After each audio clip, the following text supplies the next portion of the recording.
নির্মলদা, তৃণমূল কংগ্রেসের এই পরিণতিকে আপনি কিভাবে দেখছেন এবং কি কি কারণে এই এই পরিস্থিতি, এখন যে অবস্থায় তৃণমূল কংগ্রেস দাঁড়িয়ে রয়েছে, এই পরিস্থিতিতে আসার পেছনে কি কি কারণ রয়েছে বলে মনে হয়?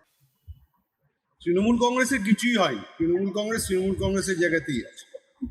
সুতরাং আমি এতে একেবারেই কোনো গুরুত্ব দিচ্ছি না। আমার দৃষ্টি যা বলছে, এই ধরনের ঘটনা যে হতে পারে এটা সবাই আন্দাজ করেছিল, কিন্তু এই ধরনের ঘটনাটা কোনো ঘটনা না, একটা আউট অফ দ্য বক্স কোনো থিঙ্কিং আছে। তার কারণ হচ্ছে, শুভেন্দু অধিকারী জেতার পরেই প্রথমবার বলেছে একটাই কথা, খুব সিগনিফিকেন্ট কথা, যেটা আমার মনে হয় সেটা হচ্ছে, আমরা এবার 45% ভোট পেয়েছি, পরের বারে 60% ভোট আমাদের পেতে। এবার ঘটনাটা হচ্ছে, তখনই বোঝা গেছিল দলটা হয়তো বা ভেঙে যেতে চলেছে, কারণ যে 41% ভোট ওরা পেয়েছে, সেই ভোটের একটা শেয়ার বিজেপি অলরেডি টার্গেট করে রেখেছে। কারণ হিন্দু হোমল্যান্ড বানাতে গেলে একটা কনসলিডেশন তৈরি করতে হবে। বিজেপি এখানে একটা সাংস্কৃতিক দল হিসেবে সেই কাজটাই করবে। এখানে ঋতব্রতরা এলো কি গেল তাতে কিছু করা যায় না। দ্বিতীয় কথা হচ্ছে, ঋতব্রতদের বিরোধী দল হিসেবে স্বীকৃতি দেওয়ার ঠিক আগের মুহূর্তে শুভেন্দু অধিকারীর সঙ্গে স্পিকারের বৈঠকে কি হয়েছে কেউ জানে না। আমি যতটুকু শুনেছি, এটা কতটা কোর্টে গিয়ে দাঁড়িয়ে টেনেবল হবে আমি জানি না। আপাতত দিয়ে দিন, তারপরে দেখা, অন্তত মমতাকে চাপে রাখে। এটা 2। 3 হচ্ছে, পশ্চিমবঙ্গের রাজনৈতিক ইতিহাস দেখা যাচ্ছে যে একবার চলে যায় সে ফিরে আসে। মমতা বন্দ্যোপাধ্যায় যদি আবার ফিরে আসতে পারেন, তাহলে একটা ম্যাজিক হবে। আমি ইতিহাস হবে, একটা ম্যাজিক। কারণ যারা যারা চলে গেছে তারা আর কেউ ফিরে আসে, এই একটা পার্টিকুলার ফেজে থেকে আছে। বিজেপির কাছে সব থেকে বড় জিনিস হচ্ছে, বিজেপির লড়াইটা 2026-এর লড়াইটা একরকম হলো, 2031-এর লড়াইটা অন্যরকম। তার কারণ আমার কাছে বিজেপি, আমি যতটুকু বিজেপি দলটাকে ফলো করেছি এতদিন, প্রায় 4 দশক ধরে, আমার মনে হচ্ছে বিজেপি খুব লং হলে খেলে। এটা তার একটা জাস্ট শুরুটা হয়েছে, জাস্ট ঢুকে পড়েছে মাথাটা দিয়ে। যা খেলাটা এবার আসল লড়াইটা তাকে করতে হবে 2031, যেটা তার কনসলিডেশনের জায়গা। এই জায়গাটা আমি যতটুকু জানি, বিজেপি 1980 সালে তৈরি হওয়ার পর থেকে কোথাও অপোজিশন হিসেবে অফিসিয়ালি হওয়ার পরের টার্মেই কখনো, আমার কাছে রেকর্ড নেই, আমি জানি না, পরের টার্মেই তারা সরকার গঠন করেছে এরকম কেস আমার কাছে জানা নেই। প্রত্যেকটা জায়গাতেই তাদের বেশ কয়েকটা টার্ম বসে থাকতে হয়েছে। উড়িষ্যায় প্রায় 35 বছর, দিল্লিতে রাজার হাতের বাইরে রাজধানী 27 বছর, তারপরে বিজেপি এসছে। এরকম অনেক জায়গা, এমনকি উত্তরপ্রদেশের মতো জায়গাতেও বসে থাকতে হয়েছে। দুম করে কিছু করে উঠতে পারে, ধীরে ধীরে ঘষ্টে গেছে। আর এখানে কিন্তু প্রথমে ঢুকলো অপোজিশন, হলো 2021-এ, 2026-এ তারা সরকার। খেলাটা খুব ইজি ছিল, এবং খেলাটা যে কোনো কারণেই হোক, সুদীপ্তরা বলুক, সেটা ইলেকশন কমিশন হোক, হোক, যেভাবেই হোক, এগুলো তো প্রমাণ হয় না, কিন্তু বলতে থাকা যায়, চোখের সামনে যা দেখা যায়।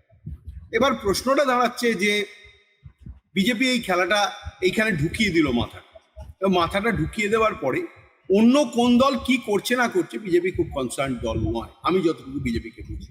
বিজেপি নিজের খেলাটা খেলে, খুব এজেন্ডা ড্রিভেন পার্টি, তো একদম এজেন্ডা নিয়ে চলে। এখানে ওর কালচার, আমি সবসময় বলে এসেছি, অন্য চ্যানেল, বড় ইংরেজি চ্যানেলেও বলেছি, দেখুন আমি 3 রকমের বিজেপি দেখেছি। একটা রিলিজিয়াস বিজেপি, যেটা হিন্দি হার্টল্যান্ডে কাজ করে। একটা কালচারাল বিজেপি, যেটা সাংস্কৃতিক বিজেপি, যেটা দক্ষিণ ভারত আর পূর্ব ভারতে কাজ করে। আর একটা রাজনৈতিক বিজেপি, যেটা একদম বর্ডার স্টেট থেকে আরম্ভ করে উত্তর ভারত, পশ্চিম ভারত, এইসব জায়গাগুলো নিয়ে কাজ করে। তার একটা এজেন্ডা আছে।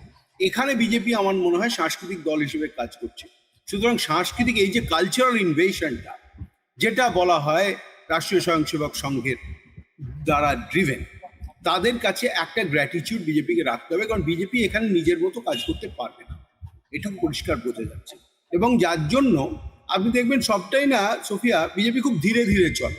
যখন ক্যান্ডিডেট দেয় 5টা ফেজে, যখন মন্ত্রিসভা গঠন করে 20 দিন, 22 দিন, 25 দিন, পুরোটা হলো না, খানিকটা হলো না, ঘিষিয়ে ঘষতে বিজেপি খুব আনশিওর গ্রাউন্ডে, অথচ দেখবেন উত্তরপ্রদেশ কিংবা গুজরাট দরম করে ফেলছে, কারণ ওখানে তাদের হোল্ডটা আছে। এখানে সব সময় সে ধীরে ধীরে অঙ্ক কষে এগোচ্ছে, খুব ম্যাথামেটিক্সে এগোয়, খুব স্ট্রাকচারাল পার্টি। তো সুতরাং বিজেপির আমি বলি, BJP is like a cat that waits for its prey. তার শিকারের জন্য বসে থাকে, একটা বেড়ালের মতো, ধূর্ত বেড়ালের মতো, কখন থাবাটা মার। এখানে থাবাটা খুব মারা সোজা হয়ে গেছে, কারণ সেটা বোঝা যাচ্ছে যে থাবড়া কেন সোজা হলো সেটা বোঝা গেল। তৃণমূলটাকে ওরা বুঝেছিল it was run by like a gang, a fan club, অনেক রকম কথাবার্তা আমরা বলেছি, যেটাকে ভেঙে দেওয়া ওদের মতো স্ট্রাকচার পাখির পক্ষে খুব ডিফিকাল্ট হয়নি। বিভিন্ন রকম ইনস্ট্রুমেন্টস ইউজ করে, আপনারা বলতে পারেন ইলেকশন কমিশন এজেন্সি অমুক তসুক করে একটা বিল্ডিং তারা করেছে, স্ট্রাকচারটা তারা ভেঙে দিয়েছিল। এবং তৃণমূলের যে সবসময় যেটা বলা হয়েছে, তৃণমূলের অসম্ভব ভালো কাডার বেস, অসম্ভব ভালো অর্গানাইজেশন। এই অর্গানাইজেশন বেসটা কি করে ৮০,০০০ বুথ, ৮১,০০০ বুথ, প্রত্যেকটা বুথ ম্যানেজ করতে পারে। বিজেপির সে বুথ ম্যানিং করা ক্ষমতা ছিল। বিজেপি কিন্তু এখানে এসেছে কাডার ধরে নয়, ভোটার ধরে, এবং বিজেপি কিন্তু সেটাকেই নালিশ করে।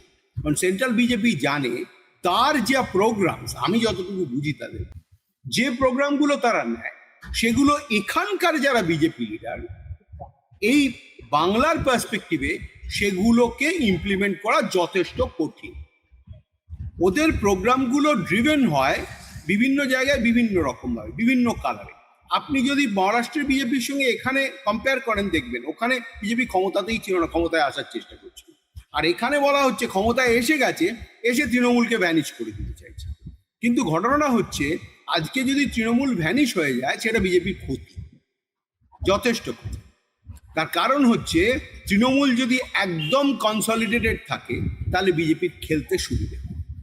তার কারণ হচ্ছে যে কোনো স্ট্রাকচার দল, যে কোনো আনঅর্গানাইজ আনস্ট্রাকচার্ড জায়গা থেকে লড়াই করা খুব ডিফিকাল্ট। এবার সেইখানে আপনি ধরুন ব্রাজিল টিম, যদি বিজেপিকে আমি ব্রাজিল টিম ভাবেন আর তৃণমূলকে একটা লোকাল খিদিরপুর টিম ভাবেন, এইভাবে যদি ভাবেন, হ্যাঁ, তাহলে দেখবেন যে খিদিরপুর টিমটা অন্তত যদি জার্মানি হতে পারে সেটা সে চেষ্টা করবে যাতে খেলতে পারে, কারণ আনস্ট্রাকচার টিমের সঙ্গে তার খেলা খুব মুশকিল হয়ে যাবে আগামী। 2031 সালটাই হচ্ছে বিজেপির কাছে খুব বড় পরীক্ষা। আমার কাছে এটা খুব বড় পরীক্ষা মনে হয়নি, এটা জাস্ট মাথাটা যা হয় করে গলিয়ে দেওয়া, কিন্তু মাথাটা গলাতে গিয়ে পুরো পেট অবধি গলে গেছে। এবার এইটা হচ্ছে ঘটনা, এই যে পেট অবধি গলে গেল, এই পেট অবধি গলাটা কিন্তু সেন্ট্রাল বিজেপি খুব ভালোভাবে নিচ্ছে বলে আমার ধারণা নয়। এতে এত উল্লসিত, যার জন্য ওরা দেখবেন কোনো বিজয় মিছিল অমুক তসুক এইগুলো ওরা করতে খুব একটা চাইছেন, যে কোনো কোথাও একটা জায়গায় হেজিটেশন রয়েছে, যেন জয় করে তবু ভয় কেন তোর যায় না, এইটাই হচ্ছে একটা ঘটনা দাঁড়িয়েছে। এবং এটা কেন, ওয়াই? তার কারণ হচ্ছে BJP still very unsure about Bengal. বেঙ্গলের কালচারাল মোটিভেশনটা কোন দিকে থাকবে সেইটা বিজেপি দেখতে চাইছে। বেঙ্গলে কেউ ফিরে আসে না, এটা সত্যি, এটা বিজেপিও জানে, কিন্তু তার গ্রাউন্ডটা কতটা যাবে, কারণ হিন্দু কনসলিডেশন তাদের আরো বেশি করে করতে হবে। এবারে অনেক হিন্দু কনসলিডেশন আরএসএস করে দিয়েছে, এ ব্যাপারে কোনো সন্দেহ নেই। সব জায়গায় গিয়ে তারা পঞ্চ পরিবর্তনের মাধ্যমে করেছে, সেগুলো আমি জানি, সেগুলো এখানে বলার কোনো দরকার নেই, সেগুলো ওরা করেছে। এবং এই প্রথম সমন্বয় বৈঠক করে চক্রধর, রামদত্ত চক্রধর, রমেশ পান্ডে আর জিষ্ণু বসু তিনজনের সঙ্গে অমিত শাহ একদম নোভোটেলে বসে পরিষ্কার বলেছিল, আমি জানি এটা, যে কি করে এসআইআর এর নেগেটিভিটি আপনি সরাবেন, বলে তাহলে আপনি সরে যান, আমাদের কাজ করতে দিন, এবং আমরা হিন্দু কনসলিডেশন ছাড়া এটা করা যাবে। সুতরাং সেইটাই ওরা করার চেষ্টা করেছে এবং বিভিন্ন রকমভাবে করে সাকসেস হয়েছে অনেকটাই। 9টা জেলা থেকে তৃণমূল পুরো মানে একদম ধূলিসাৎ হয়ে গেছে। এবং দেখুন গ্রাম বাংলার অনেকটাই নিয়ে নিয়েছে বিজেপি, সেই রকম ক্যালকুলেট করেই।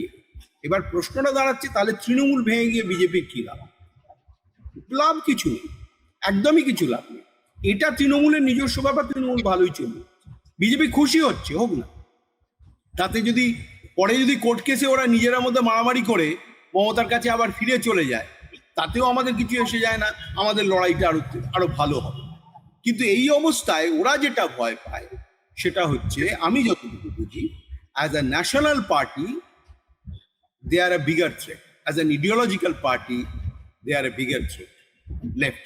সুতরাং বামপন্থী এবং কংগ্রেসের এই উত্থানটা ওদের কাছে সবসময় মাথায়, ওটা ওদের আনকনসিয়াসে থাকে। এই যে 40% ভোট, এই ভোটটাকে আমাকে সাইজেবলি কাছে আনতে হবে। শুভেন্দু প্রথম কথাতেই বলে দিয়েছে, ও জানতো যে তৃণমূলটা থাকবে না, ওটাকে ভেঙে দেবে, এবং জানতো বলেই এই কথাটা ফার্স্ট কথা, যে তারপরে এবারে 45 পেয়েছি, পরের বারে 60 পাবো। এটাই আমার কাছে খুব সিং, that is the point of law, এবং সেইখান থেকেই সবকিছু ট্রিগার করে বলে আমার ধারণা আগামী দিন। সোফিয়া।